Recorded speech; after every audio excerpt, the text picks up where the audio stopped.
Sakura is not the most beloved Naruto character out there, not by a long shot, but many people tend to over-criticize her for things that are actually good in the story. One of those things that people really hate whenever they talk about Sakura is when she confessed her love for Naruto in a completely fake love confession that she didn't really mean. She was trying to deceive Naruto in that point of the story, and people really hate that about Sakura. They say she's being manipulative, toxic, just a really bad person, but that's one of the most interesting parts of Sakura's character. Now, I don't agree with everything Kishimoto did to Sakura. As a matter of fact, I wanted Kishimoto to have done more with her. That's the main problem about Sakura's character, but some Sakura moments are actually really good. First, her inner self in Naruto Part 1 was one of the funniest parts about the entire series. She then gets the Sasori fight in Naruto Shippuden, and then she gets kind of forgotten.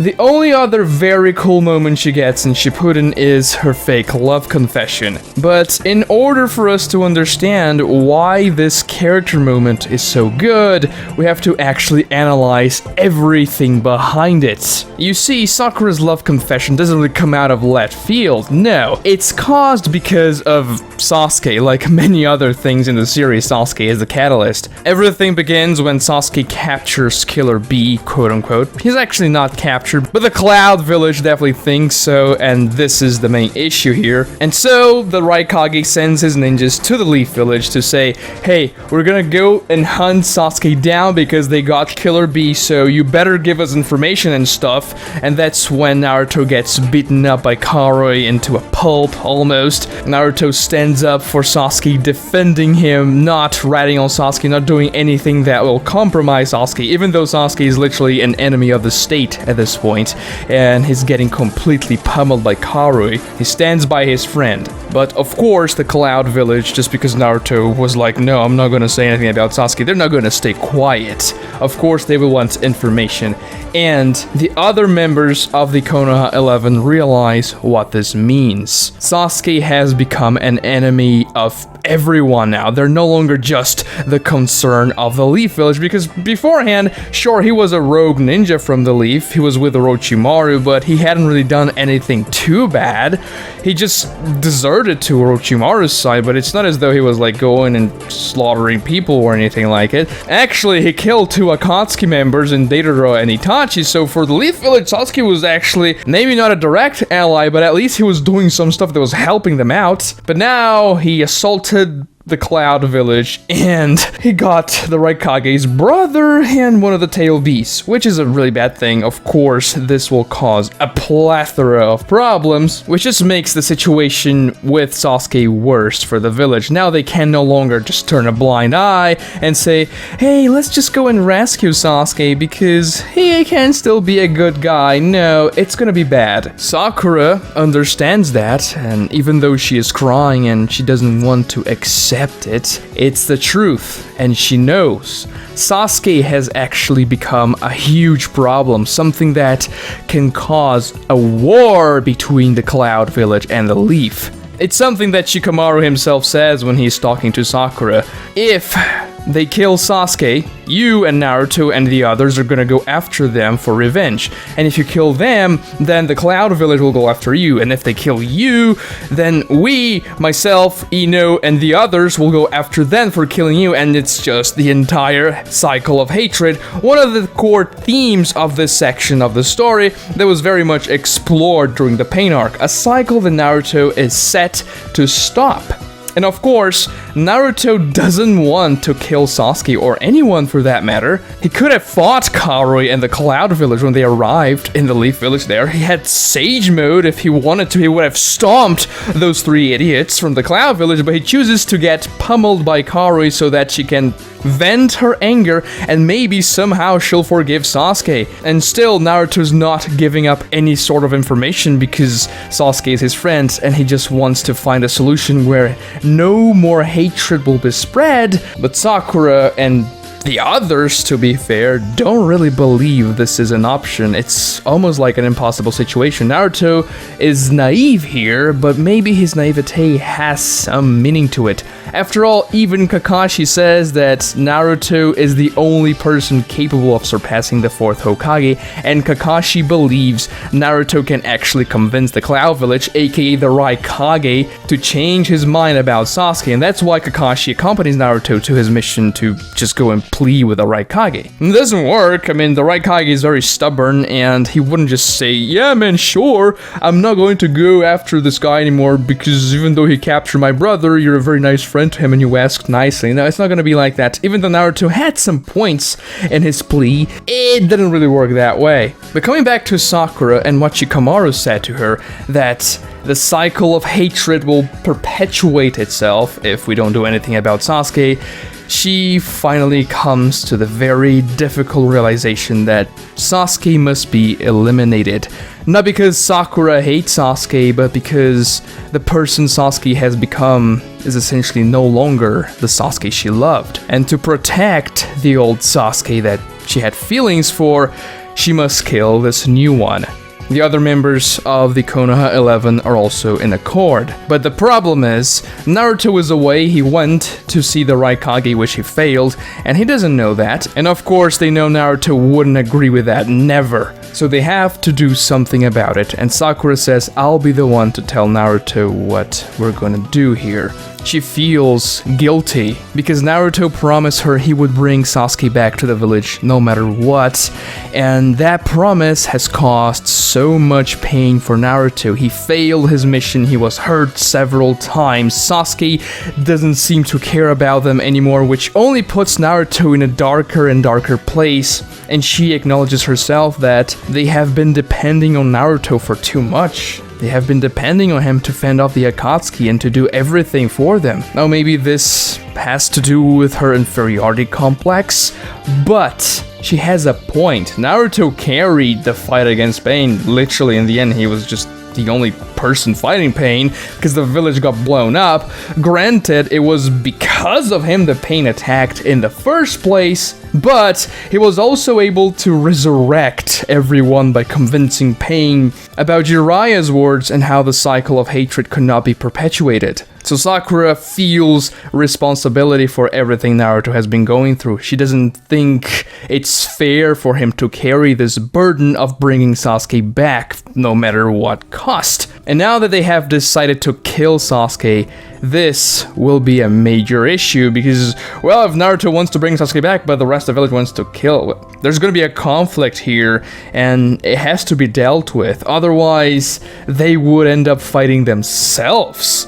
What Sakura wants is to relieve Naruto of this burden, and so she goes to tell Naruto what's gonna happen. However, when she gets there and she confronts Naruto, she cannot bring herself to speak the truth. She instead confesses her quote-unquote love for Naruto, saying that I have fallen in love for you now, Naruto. Sasuke is no longer a person that deserves my love, that deserves even to be loved. He's only caused trouble for us all this time, running away from me while you have always been supportive, while you have always helped me out and gave me motivation my entire life. You have been the perfect person, so now I love you. And even though she wouldn't be wrong when she says that, it would have been, kind of believable if she actually loved Naruto in that moment of the story.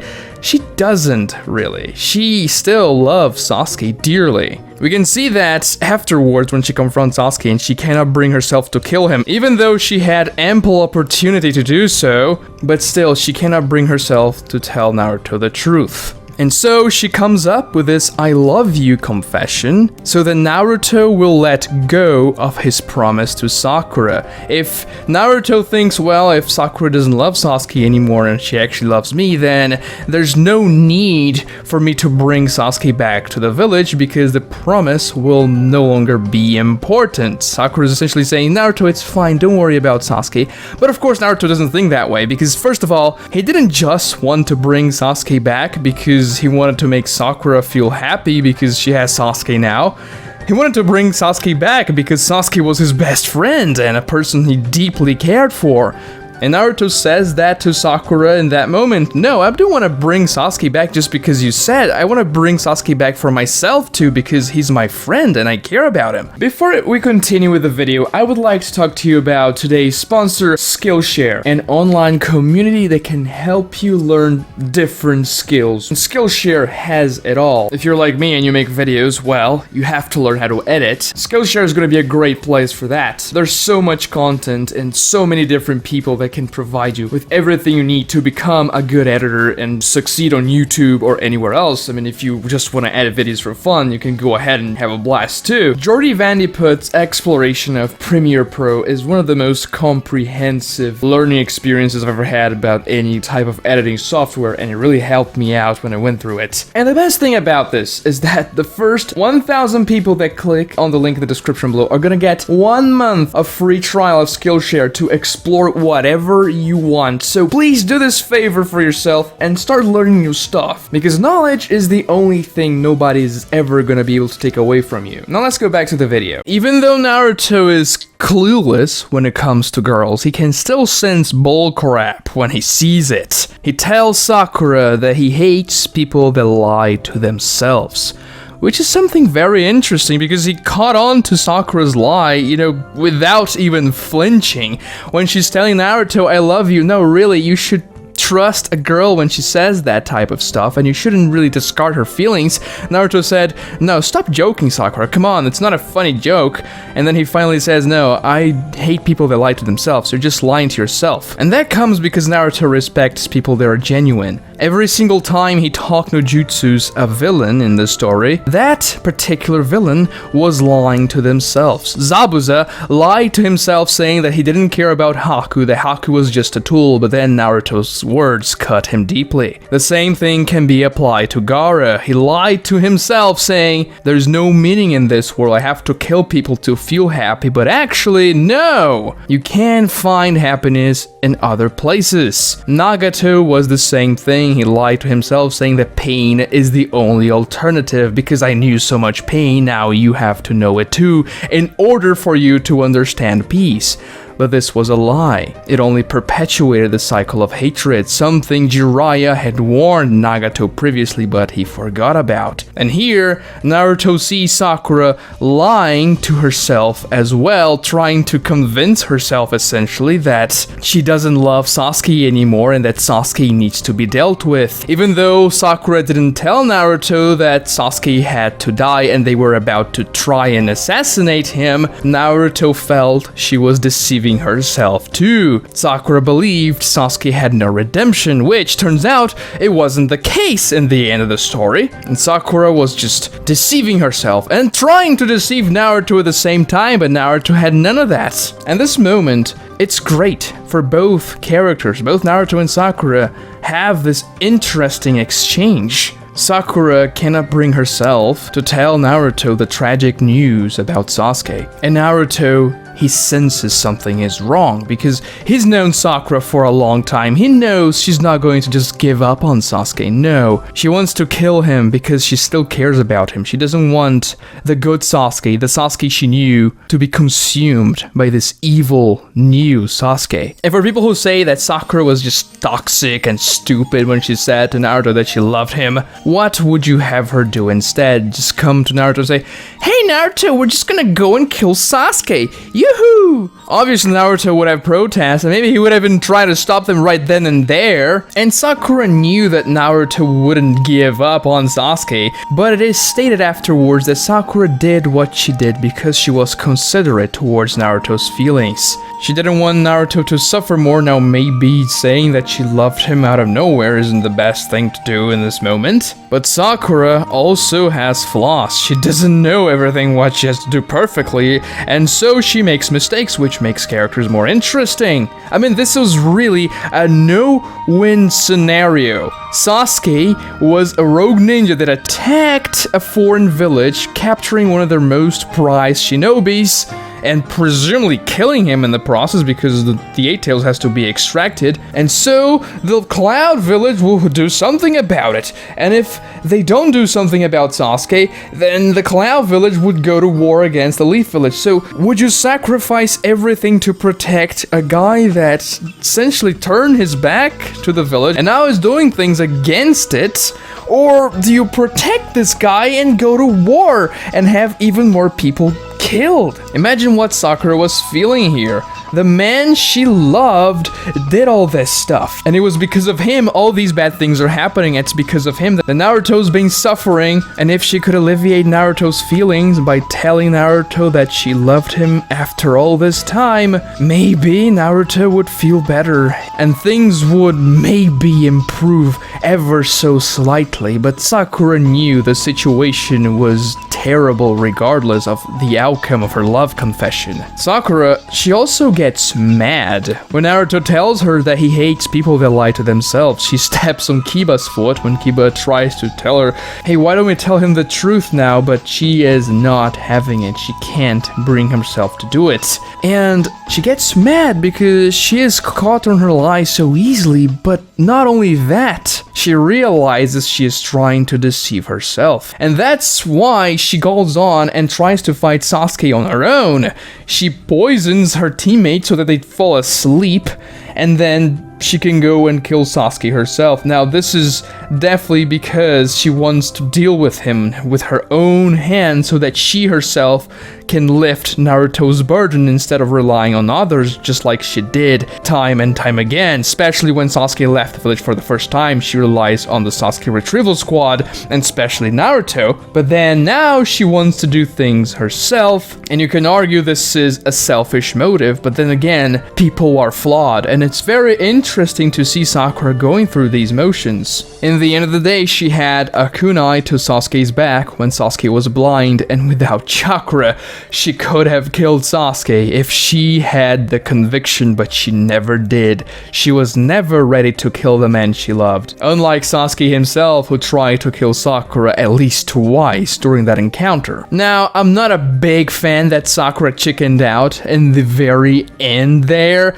I think she should have at least tried to kill Sasuke. Of course, she wouldn't have succeeded because then the story wouldn't happen.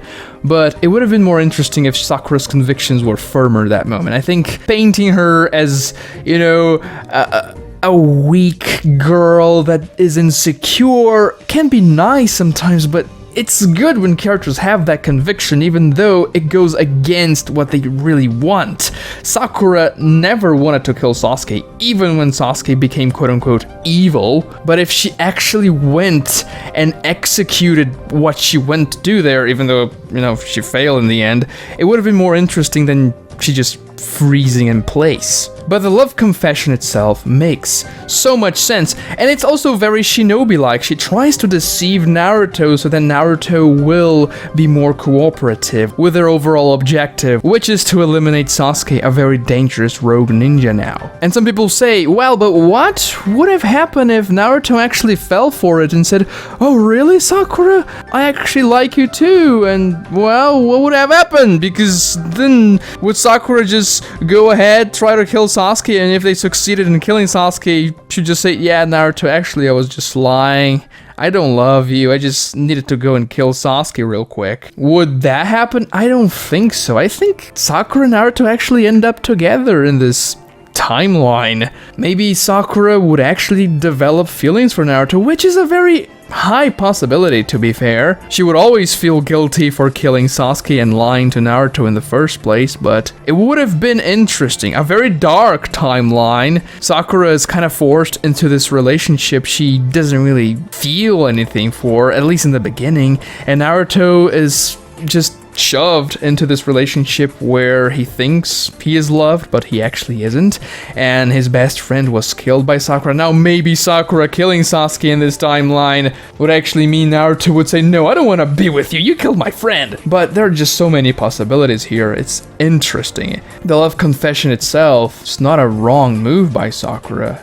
maybe it was not good for Naruto himself, because yeah, after Naruto hears that Sasuke assaulted the Five Kage Summit when Gaara arrives in that village, he collapses from a panic attack that he has when he realizes, yeah, Sasuke's gone too far. There's no way we're reverting this situation. He's always going to be an enemy of everyone now. And you can see how the character was affected by everything. I mean, Naruto just collapsing, not from exhaustion, not from a battle where he suffers wounds, but just because he has a panic attack is very, very impactful in the story. And yeah, Sakura contributed to that, but the dynamic between Naruto and Sakura and Sasuke as well in the Five Kage Summit is so great. It's really good character development, and Sakura should have gotten more stuff like that. Unfortunately, she really doesn't, but at least the Five Kage Summit is a great arc. Go rewatch it or reread it if you haven't done so in a while, because it's one of the most underrated Naruto arcs.